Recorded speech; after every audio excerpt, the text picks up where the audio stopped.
Video pembelajaran ini menyajikan informasi tentang pengertian administrasi, fungsi dan unsur-unsur administrasi, dokumen administrasi surat untuk usaha, dokumen administrasi laporan untuk usaha, dokumen administrasi formulir untuk usaha, dokumen administrasi catatan tertulis dan pengarsipan untuk usaha.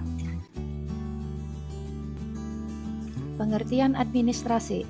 Administrasi merupakan segenap proses penyelenggaraan tata usaha yang dilakukan oleh dua orang atau lebih dalam kerjasama untuk mencapai tujuan tertentu.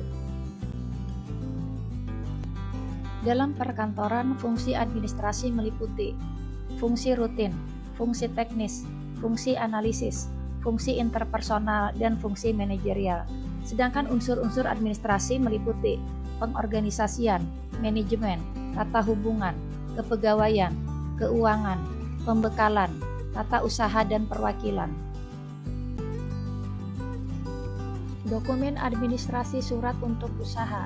Bagian ini berisi informasi tentang manfaat penanganan surat, fungsi surat, jenis-jenis surat dan surat niaga. Adapun manfaat yang dapat diperoleh dengan adanya penanganan surat yang baik adalah sebagai berikut. 1. Tata letak surat jelas dan tersusun rapi. 2. Informasi penting akan sampai kepada pihak yang berkepentingan. 3. Surat yang tersimpan dengan baik akan lebih mudah ditemukan ketika suatu saat dibutuhkan. 4. Memudahkan kegiatan operasional. Fungsi surat. Surat mempunyai fungsi yang sangat banyak untuk kepentingan organisasi, antara lain sebagai alat komunikasi secara tertulis, sebagai alat pengingat jika sewaktu-waktu diperlukan, sebagai alat bukti tertulis yang sangat otentik, dapat menjadi nilai historis, sebagai duta organisasi, dan sebagai dasar dalam pengambilan keputusan pimpinan. Jenis-jenis surat untuk usaha. Terdapat berbagai macam surat yang diterima dalam suatu kantor usaha, seperti surat pribadi, surat dinas, dan surat niaga. Pengertian surat niaga. Surat niaga adalah surat yang ditulis untuk keperluan perdagangan atau bisnis. Jenis-jenis surat niaga adalah sebagai berikut: surat perkenalan, surat penawaran, surat permintaan penawaran, surat pesanan, surat konfirmasi pesanan, surat pemberitahuan pengiriman barang, surat penolakan pesanan, surat pengaduan, surat jawaban pengaduan, surat penagihan, surat pengiriman pembayaran, surat penangguhan pembayaran, dan surat jawaban penangguhan pembayaran. Dokumen administrasi laporan untuk usaha. Bagian ini berisi informasi tentang fungsi laporan, hal-hal yang perlu diperhatikan dalam membuat laporan, langkah-langkah membuat laporan, kerangka laporan, dan jenis-jenis laporan. Sebagai salah satu bagian dari administrasi, laporan berfungsi sebagai berikut: sebagai bahan pertanggungjawaban, sebagai bahan penyampaian informasi, sebagai alat pengawasan, sebagai bahan penilaian, dan sebagai bahan pengambilan keputusan. Seperti halnya surat, dalam membuat laporan pun harus dilakukan sebaik mungkin dengan memperhatikan hal-hal sebagai berikut. Laporan yang dibuat harus jelas dan cermat. Laporan harus mengandung kebenaran dan objektivitas. Laporan harus lengkap. Laporan harus tegas dan konsisten. Laporan harus langsung mengenai sasaran. Laporan harus disampaikan kepada orang dan alamat tujuan yang tepat. Laporan sebaiknya disertai dengan saran-saran. Laporan harus dibuat tepat waktu, dan laporan harus disertai bukti-bukti terkait. Berikut adalah langkah-langkah yang perlu diperhatikan dan dilakukan dalam membuat laporan. 1. Menentukan permasalahan yang akan dilaporkan. 2. Mengumpulkan bahan, data, dan fakta. 3. Mengklarifikasi data.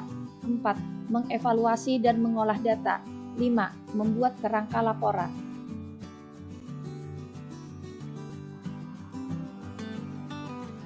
Jika kita ingin membuat sebuah laporan untuk usaha, format kerangka dalam membuat laporan secara umum adalah sebagai berikut. 1. Pendahuluan.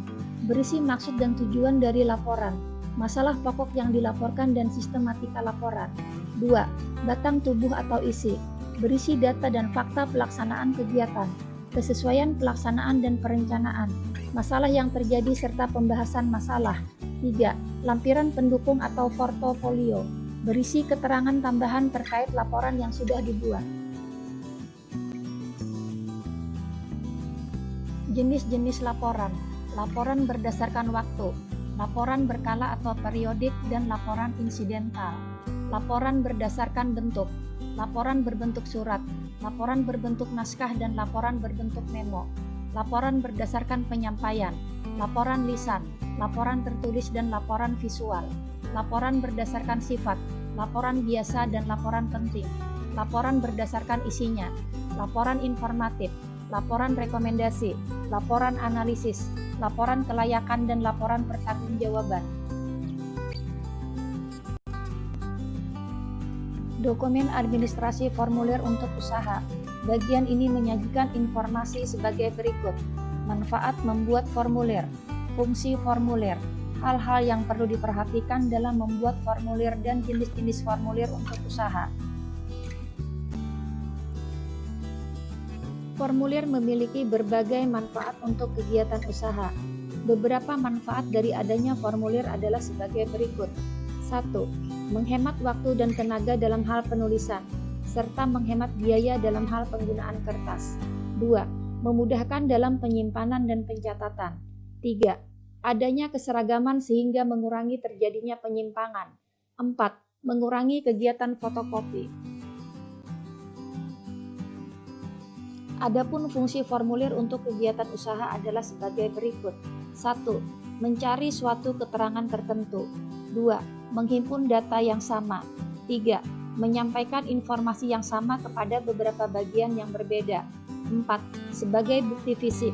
5. Sebagai dasar petunjuk untuk bekerja. Pembuatan formulir harus dilakukan dengan baik. Beberapa hal yang harus diperhatikan dalam pembuatan formulir antara lain sebagai berikut. 1. Setiap formulir yang dibuat harus mempunyai kegunaan yang jelas. 2. Perhatikan efektivitas dan efisiensi formulir, karena tidak semua informasi harus dibuatkan formulir. 3. Ada standarisasi dalam pembuatan formulir. 4. Kata tersusun dengan rapi, logis, dan praktis. 5. Formulir dibuat sederhana. 6. Untuk bagian yang akan diisi informasi, perlu disediakan ruang kosong yang cukup. Jenis-jenis formulir usaha. Formulir internal, yaitu formulir yang digunakan dalam lingkungan usaha. Formulir eksternal, yaitu formulir yang dibutuhkan oleh badan usaha, tetapi berasal dari luar lingkungan usaha. Dokumen administrasi catatan tertulis dan pengarsipan untuk usaha. Catatan tertulis merupakan hasil dari kegiatan mencatat hal-hal penting yang dibutuhkan untuk usaha. Semua dokumen atau catatan tertulis tersebut harus disimpan dengan baik. Kegiatan penyimpanan dokumen ini disebut dengan arsip. Arsip merupakan data atau catatan berupa tulisan, baik tercetak maupun terekam, berupa informasi yang telah terjadi atau berkaitan dengan masa lalu, dan disimpan menurut suatu cara tertentu, sehingga informasi tersebut dapat digunakan dengan lebih baik dan lebih lama. Teknik pengarsipan.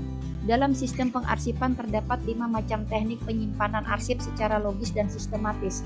Cara-cara pengarsipan tersebut adalah sebagai berikut.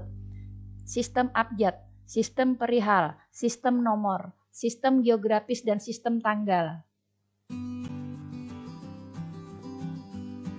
Demikian pembelajaran kita untuk kompetensi dasar 3.13 menerapkan dokumen administrasi usaha dan kompetensi dasar 4.13 merencanakan pembuatan dokumen usaha.